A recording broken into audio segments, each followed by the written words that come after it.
Uh, Hello and welcome to our next video. So, I'll start my this class with giving you a very brief account of what we have done in the last class. In my last class, I've told you about the causes which were the actual reasons which led to the disintegration of the Soviet Union.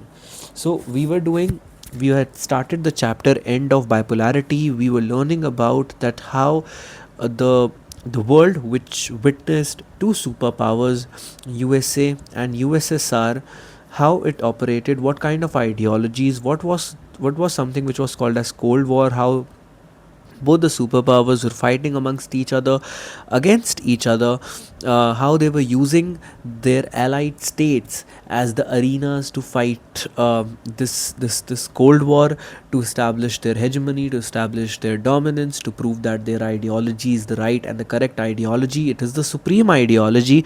So therefore, this was the entire Cold War period. However, our main concern for the chapter is the fall of USSR, that how USSR disintegrated, and this is the question we had addressed in our last class. And बहुत detailed video है, अगर आपने नहीं देखी है तो इससे पिछली वीडियो हमारी यूएसएसआर के कोलैप्स से रिलेटेड थी, that what were the causes. मैं एक बार बहुत जल्दी से आपको एक रिकैप देता हूँ. There were political causes, there were economic causes, then there was a cause which was related to the reforms which was introduced by the last leader of the Soviet Union, Mikhail Gorbachev. In 1985 he became the last leader. He was appointed as the Secretary General of the Soviet Union. And then in the last reason was the rise of nationalism, the spirit of nationalism in the republics, in the 14 republics of the Soviet Union.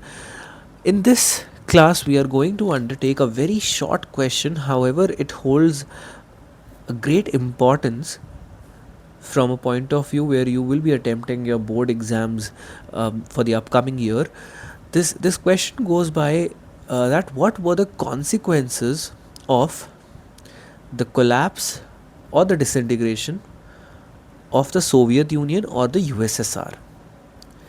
क्या consequences थे? देखिए, मैंने आपको बताया था, मैंने आपको क्या बताया था कि एक कॉज इफ़ेक्ट रिलेशन के बारे में मैंने आपको लास्ट क्लास में बताया था. मैंने आपको समझाया था कि अगर यूएसएसआर का डिसइंटीग्रेशन हुआ है, अगर इतना बड़ा अफेक्ट हुआ है तो कोई ना कोई कॉज रहा होगा. अब हमारा अफेक्ट हमें पता है कि यूएसएसआर का डिसइंटीग्रेशन हो गया है 25 दिसंबर 1991 में. बट उसके बाद क्या कुछ नहीं होगा? अगर हमें ऐसा लगता है कि उसके बाद वर्ल्ड पॉलिटिक्स में कोई, जैसा हमारी बुक का ही नाम है कंटेम्प्रेरी वर्ल्ड पॉलिटिक्स, तो अगर हमें ऐसा लगता है कि वर्ल्ड पॉलिटिक्स में कोई मेजर चेंज नहीं आएगा तो हम बिल्कुल गलत होंगे. अगर हमें ऐसा लगेगा कि सिंपली यूएसएसआर का टूटना is equal to victory for USA, तो भी हम रॉन्ग होंगे. तो बहुत सारे ऐसे हिडन या वेरी स्ट्रेट फॉरवर्ड कॉन्सिक्वेंसेस हैं जिनको समझना बहुत ज़रूरी है. अब हम बात करते हैं कि इस 6 नंबर के क्वेश्चन के साथ हम कैसे डील करेंगे अगर हमें ये क्वेश्चन हमारे पेपर में दिखता है तो देखिए, 3 ब्रॉड कैटेगरीज हैं हमारी बुक में जिनमें हमें इस क्वेश्चन का आंसर देखने को मिलता है. जो पहली कैटेगरी है, जो पहला कॉन्सिक्वेंस है, जो पहला परिणाम है यूएसएसआर के डिसइंटीग्रेट या कोलैप्स होने का, वो पहला जो कॉन्सिक्वेंस है वो ये है that end of cold war. ये बहुत ऑब्वियस कॉन्सिक्वेंस है. देखिए, 1945 से 1991 तक मैंने आपको बताया है कि कोल्ड वॉर कन्फ्रंटेशन चल रही थी यूएसए और यूएसएसआर के बीच में. Both of them were actively engaged in something which is called as cold war. And पहली क्लास में मैंने आप लोगों को ये भी समझाया है कि कोल्ड वॉर का मतलब क्या होता है और वो कैसे एक हॉट वॉर से अलग होती है, एक कन्वेंशनल वॉरफेयर से अलग होती है. कोल्ड वॉर में किसी तरीके के आपको वेपन्स यूज़ करते हुए ये सुपर पावर्स नहीं दिखेंगे directly. Mark my words, I am using the word directly.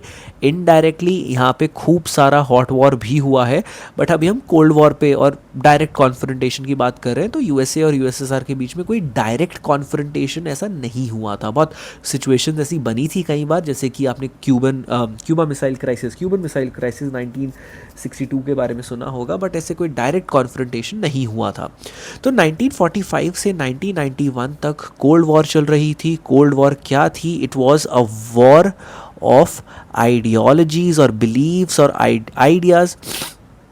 And आपको इन दोनों की आइडियोलॉजीज़ के बारे में ऑलरेडी पता है.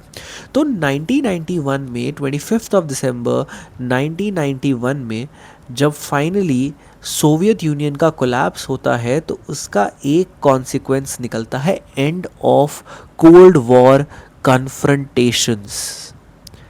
So now the Cold War, which had been there for a very long time, decades long time, there was an end to it now. And हमें क्या पता चलता है कि कौन बना है एक जो डिसाइसिव विनर, कौन सी आइडियोलॉजी बनी है? यूएसए's ideology proved to be superior. देखिए, लड़ाई तो आइडियोलॉजी की थी ना. तो अगर दोनों आइडियोलॉजीज़ में से एक आइडियोलॉजी को प्रोपगेट करने वाला ग्रुप कोलैप्स हो जाता है, तो ये क्लियर हो जाता है कि जो दूसरे की आइडियोलॉजी है वो ज़्यादा सस्टेनेबल है, वो ज़्यादा सुपीरियर है.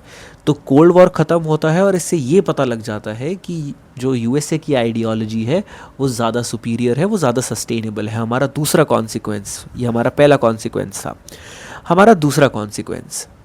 अब दूसरे कॉन्सिक्वेंस पे जाने से पहले मैं आपको एक सिचुएशन बताता हूँ. अब देखिए, दुनिया में दो मेजर सुपर पावर्स थी. एक बायपोलर वर्ल्ड था. बायपोलर से अब एक पोल हट चुका है. तो कई सारे एक्सपर्ट्स का ये मानना था कि अब एक पावर वैक्यूम क्रिएट हो चुका है दुनिया में, and this will give an opportunity for some groups और regional powers to come up and establish themselves and introduce themselves as a superpower to the entire world. However, what we need to understand and what we need to remember is, ऐसा कुछ भी नहीं हुआ. USA became the sole superpower. USA बनता है इकलौता super power. तो basically क्या क्या चांसेस थे, क्या क्या होने के, कि या तो दुनिया एक सोल सुपर पावर बनती विद यूएसए एज द हेजमन और द डोमिनेंट नेशन, या फिर एक मल्टी पोलर वर्ल्ड का निर्माण होता. एक ऐसी दुनिया बनती जहाँ पे वेरियस सेंटर्स ऑफ पावर थे. बट ये जो मल्टी पोलर वर्ल्ड की जो आशाएं थी, जो मल्टी पोलर वर्ल्ड की जो होप्स थी, वो टूट गई और USA became the sole super power. और यूएसए की ideology was now considered to be superior, of course, ये हमने पहले ही पढ़ लिया है. And the countries were readily adopting and accepting capitalism as their economic ideology and democracy as their political system. So this was again a major consequence of the disintegration or the collapse of the Soviet Union. And there is one last consequence. देखिए, जब USSR टूटा तो कई सारे states निकल कर आए, independent हुए. एमर्जेंस ऑफ न्यू, पहले नहीं आएगा, emergence of newly independent states. तो ये जो न्यूली इंडिपेंडेंट स्टेट्स थे, ये यूएसएसआर के टूटने की वजह से इमर्ज हुए, ये मैं आपको बता चुका हूँ. और इसके साथ साथ increasingly they wanted the membership of groups like NATO और maybe United Nations, which they were not a part of before when they were a part of USSR. So therefore there were now new independent countries in the world, and these new independent countries, they were seeking, they were trying to pursue the membership for some international organizations like United Nations or North Atlantic Treaty Organization. एक चीज़ और आप लोगों को ध्यान में रखनी है कि USA का जो ग्रुप था, the team which was led by USA was called as NATO, North Atlantic Treaty Organisation. 1949 में इसकी स्थापना हुई थी. And the team which was led by USSR was called as Warsaw Pact. और इसकी स्थापना आपकी 1955 में हुई थी। ये दोनों के मिलिट्री अलायंसेस हैं बेसिकली, ठीक है। तो अब ये मिलिट्री अलायंसेस भी एक रीशफलिंग देखने को मिली because of emergence of new independent states, these military alliances got reshuffled. So this is a 6 marker question. You need to write a good amount of content for this answer. However, your content is going to revolve around the pointers which I have marked out. इन्हीं pointers के आसपास आपका जो content है वो form होगा। आपको कुछ अलग करने की ज़रूरत नहीं है। थोड़ा सा ये एक्सप्लेनेशन आप सुनेंगे, थोड़ा समझेंगे और थोड़ा सा रीड करेंगे तो आप अपना आंसर बना पाएंगे। ये 3 आपके मेजर कॉन्सिक्वेंसेस हैं जो किसके कोलैप्स के बाद दुनिया में आए सामने, यूएसएसआर के कोलैप्स के बाद। अब हम हमारे एक सेकंड पार्ट या हम कह सकते हैं last part of the chapter पे पहुंच रहे हैं, जहाँ पर हम अगली क्लासेस में शॉक थेरेपी के बारे में जानेंगे और इंडिया रशिया रिलेशंस के बारे में जानेंगे।